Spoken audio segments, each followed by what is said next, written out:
Hey, what's going on, everybody? You're listening to the SANE Show, the show about nothing and everything. I'm your host, Cliff, and today I have a really special guest. I'm really excited for this one. I have senior writer and producer at Showtime. She's worked on shows such as Homeland, The Shy, The Good Lord Bird, Ray Donovan, and other productions, Kate Wagner. How are you doing, Kate? Good. Wow. What a greeting. Thank you. I'm super excited. I'm really am. Really quick, before I introduce the topics, I want to quickly take and do the shout outs to all of our fans and all of our listeners in all 60 plus countries. I appreciate you guys. Love you guys. Thank you guys for continuing to spread the word about the SANE Show. Like, share, subscribe. And if you're listening and you don't already follow us, be sure to check us out on Instagram and Twitter at SANE_show. Again, that's SANE, SANE_show. And then on Facebook, The SANE Show. Again, on Facebook, that's The SANE Show. So today, we're going to talk about the broader narrative. Following that, we're going to have a conversation about an immersive experience. And then we're going to have an interview with you, Kate, so that the listeners can learn more about you, the things you do, and all the fun and exciting things that go along with that. So let's go ahead and get into it with the first topic, the broader narrative. All right, let's do it. So you really opened my eyes with this one. And like we discussed before, I think this is something that, a lot of us are aware of on a subconscious level when we talk about the broader narrative. If you could just kind of explain to listeners what the broader narrative is. Yeah, sure. So at Showtime, I specifically work in our special features department. So we do promotional material that supports a series and features talent, usually direct to camera or in an interview setting. So with every series I work on, we sort of have two narratives. We have the narrative that's the storyline of the series, like what the show is specifically about. And then we sort of have to explore what the broader narrative is, which is how the show sort of fits into like the cultural lexicon. So, for example, I worked on the show Smilf, which its series storyline is about a woman navigating motherhood and dating. She's single.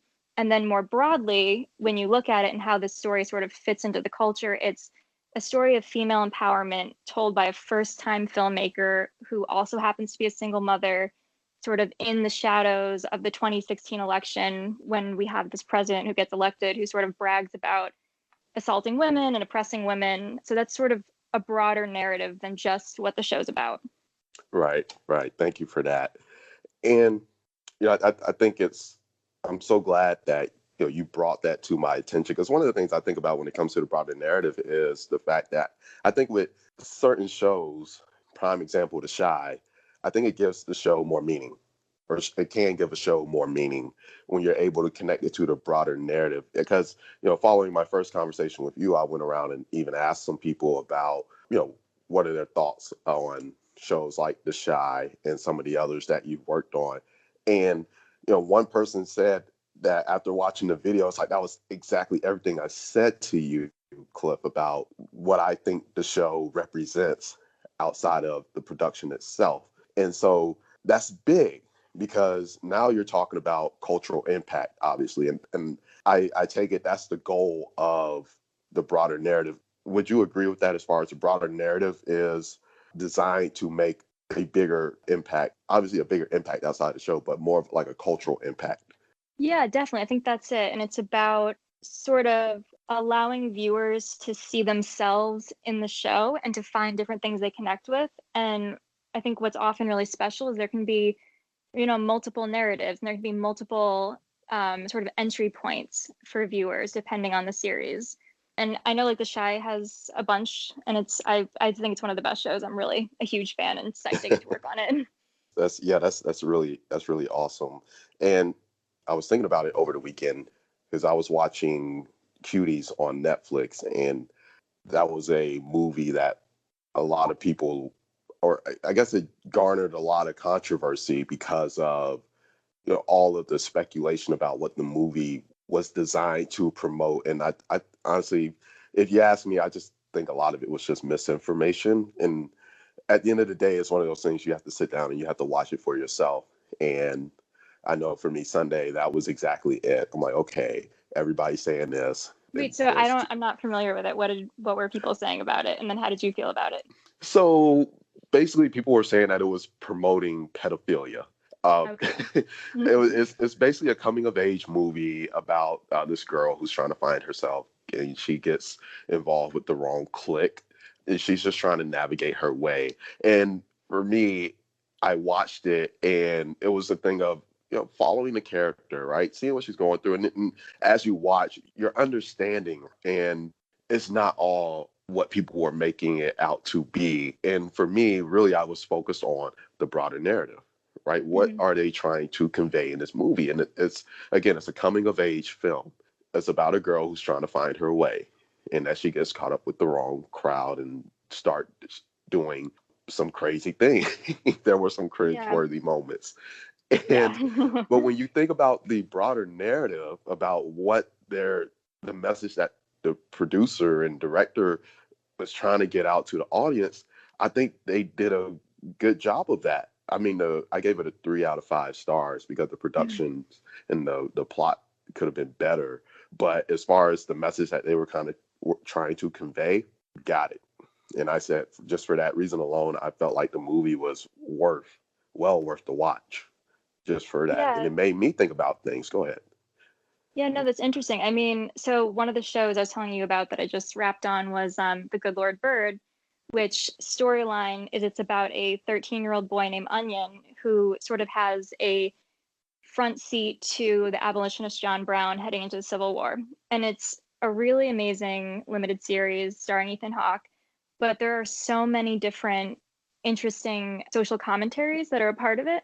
So that's sort of, the broader narrative of the show. There's a few. Like, one part that's really interesting is this character Onion is a slave who is pretending to be a girl. So there's a really interesting sort of exploration of how he's treated differently when people think that he's a man versus when people think he's a woman.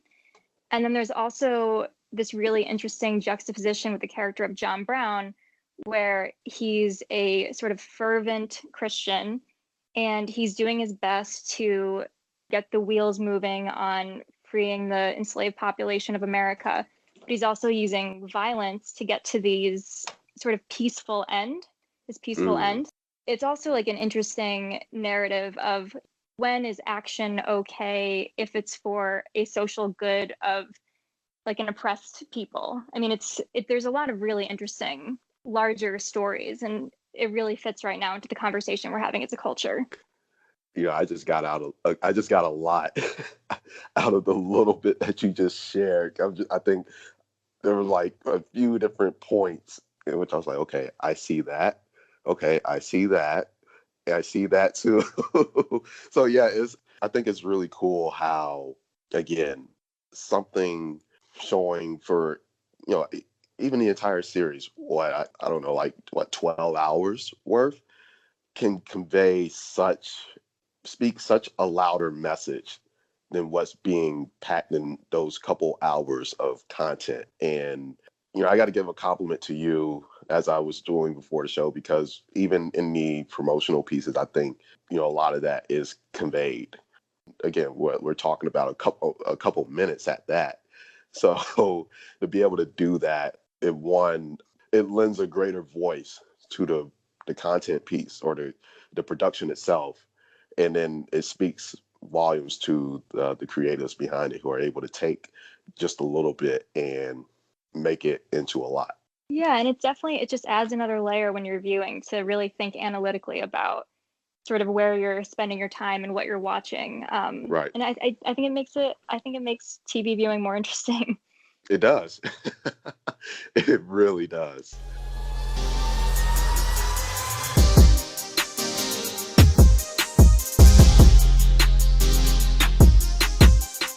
All right, we're back. Now we're going to talk about an immersive experience. So as I mentioned to you earlier, Kate, I had a bit of a time, trying to put this into words, because a lot of this is sensational as far as how I actually feel when I'm watching certain productions, and I noted that these are kinds of experience one that you get when you go to a movie theater. Like, and it's the easiest thing I can think or make an example of, because when you go to the movie, you think about the smell of popcorn.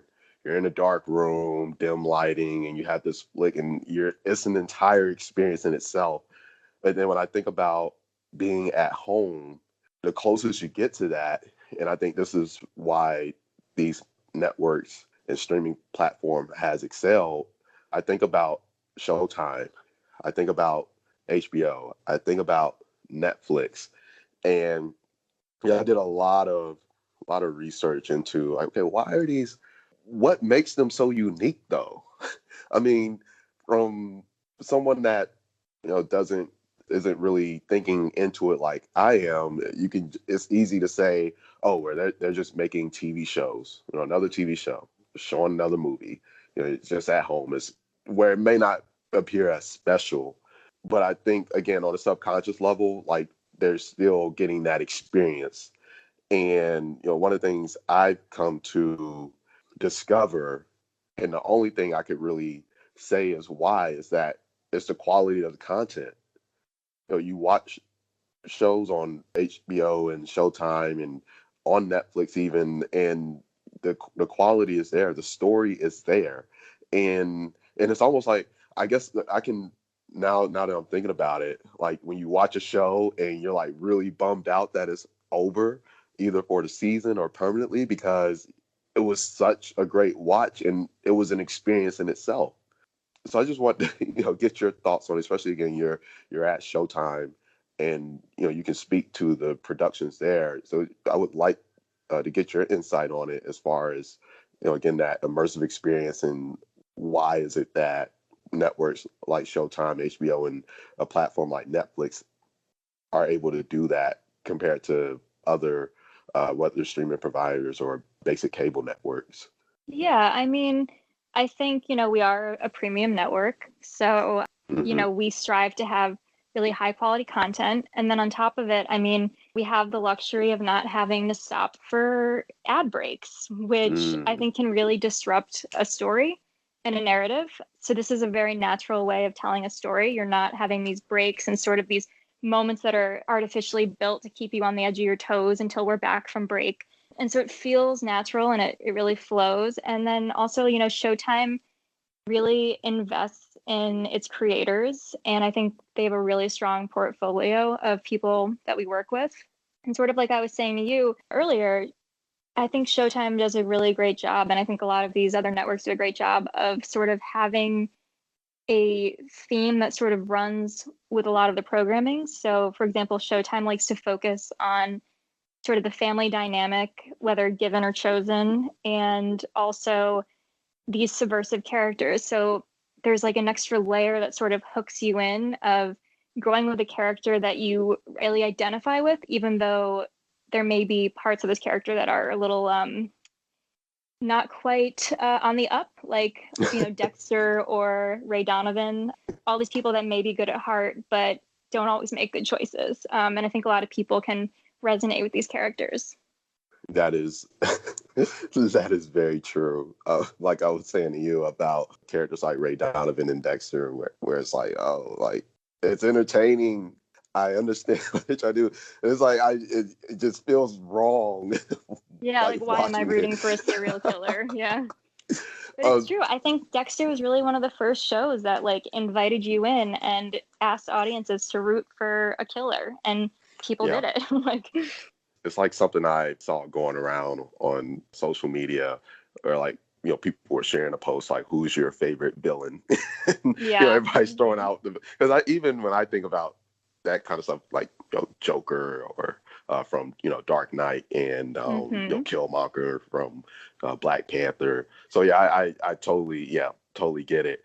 You brought up something very interesting when you were talking about you guys having the luxury to not cut for commercials.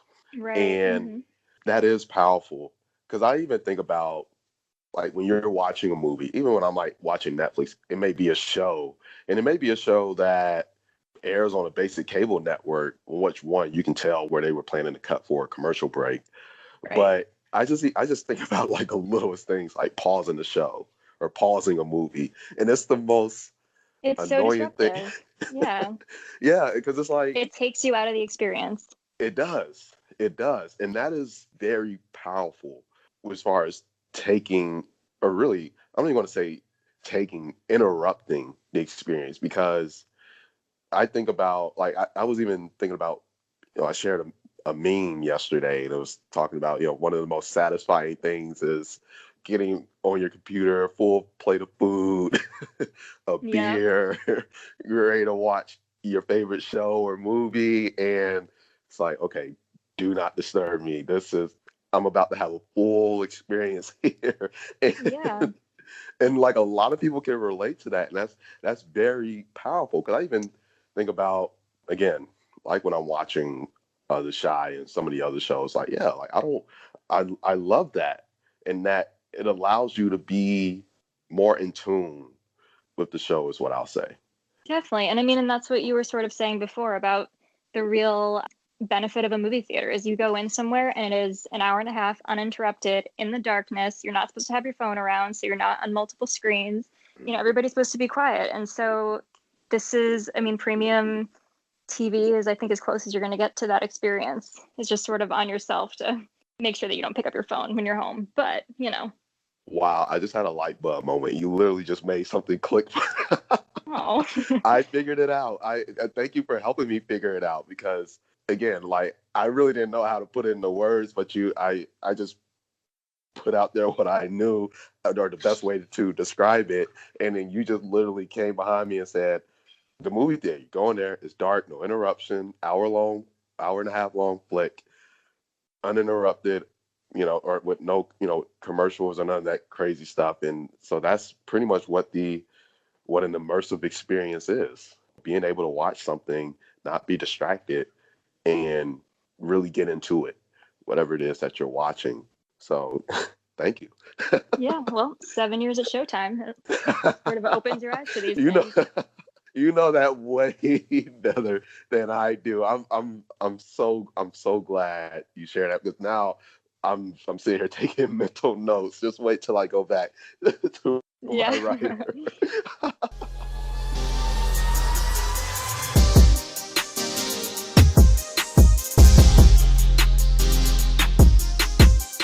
All right, we're back. Now I'm going to ask you some questions so that the listeners can learn more about you, the things you do, and all the fun things that go along with that. I'm excited. So I'm going to go ahead and fire off with this first question. From your perspective as a writer and producer, how does interviewing cast members benefit the actor/actress and or the series?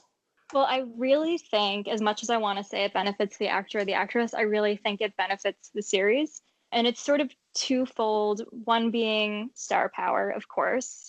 Obviously, we could say The Good Lord Bird is a story about John Brown, but when you say The Good Lord Bird is a story about John Brown played by Ethan Hawke, it brings in fans of Ethan. And I often find, if I'm looking at the comments on YouTube for a trailer we've done or a teaser or a piece I've worked on, a lot of the comments tend to be fans of the actor on the series. So, of course, using them is always great.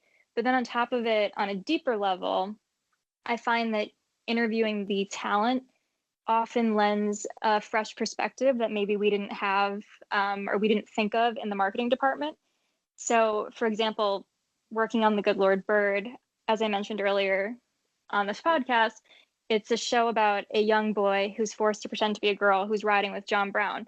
And so for me, what was interesting about the series was seeing how this character is treated differently when he's identifying as one gender versus another. But when I talked to Joshua Caleb Johnson, who plays Onion on the series, and I asked him, why is this role important to you? He told me that this was the first time that he felt accurately depicted on screen. And I sort of asked, what do you mean? And he said, well, I'm half black, half white. This character is half black, half white. Oftentimes I feel like I'm living in this sort of in between where I'm not black enough, I'm not white enough. He was like, this character is, male, but forced to identify as female. So he's not masculine enough. he's not feminine enough. He's 13, so he's not an adult yet. He's not a child. And he was like, so for me, it's this sort of rallying cry for everybody who doesn't feel like they fit in a group. And I was like, holy shit, like that never occurred to me. And that's so beautiful and so important. And so that was sort of another level of the series that we were able to talk about and bring to the table that my limitations as a white woman wouldn't have occurred to me. Wow. I know it's a lot. You guys are brilliant over there. Oh no, it just, I mean, again, it never would have occurred to me, but it was, speaking to somebody who had a different perspective and realizing how many dimensions there were of this show. And I wouldn't have known this if I hadn't been able to interview the talent. Right. Wow. Yeah. So, when speaking of the broader narrative, how would you define success when it comes to the impact made by a series? Is it defined by critic reviews and critiques or something else? I mean, for me personally, and I think for individuals, a series is a success when somebody watches it and feels represented or feels seen. And I think, in terms of speaking on the business side of it and from a network, obviously acclaim is wonderful and great and hopefully pushes people to watch the series. But success is definitely, numbers and acquisition and retention. So if somebody hears that Shameless is great, so they sign up to Showtime to watch Shameless, and then they maybe are thinking about canceling their membership and they say, well, before I do, maybe I'll check out The Shy. And it's about having sort of, great programming and being able to retain subscribers based on like our content. Okay. That's Big marketing answer. Yeah. Yeah, no, that's honestly a great way to put it. Because there's two sides to it for sure. Yeah, and I mean, I feel like a home run is, again, representation and people connecting with the show. But, if we're talking business, Right. there's a lot of numbers involved. Yeah. Right. It's good that you recognize the bigger picture, though, for sure. Yeah. I'm sure this depends on the series, but what elements from a series do you typically focus on when constructing the broader narrative? Yeah, it definitely depends on the series. I think in general, we try to focus on sort of the art of the show and the relevance of the show. So, sort of the art being sort of how the series gets made, the nuts and bolts, whether it's, if it's a period piece, let's talk about the costumes of the show. Let's talk about sort of the weapons that are used and sourced, talk about reconstructing these historical sites. But then it's also, as we've been discussing, sort of how the show fits into the bigger picture and why it's relevant today.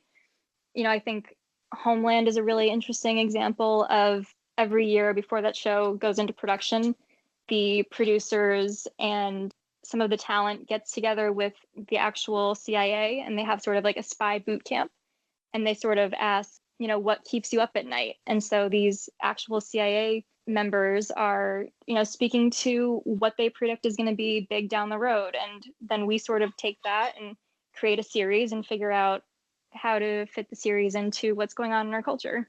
Wow. So would you say COVID has pushed you and your team to innovate? If so, then how? Yeah, I think it's definitely pushing us to innovate right now.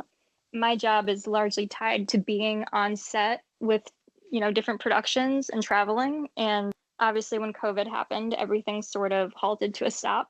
So our productions are just getting back into the swing of things now. And I think a lot of the responsibility right now is falling on the productions themselves to, figure out how to come back safely. And then it's also a lot of our crew members that we work with we're working together with to figure out, how to get us back on set safely and, how to do it in a really smart way because that's cost effective.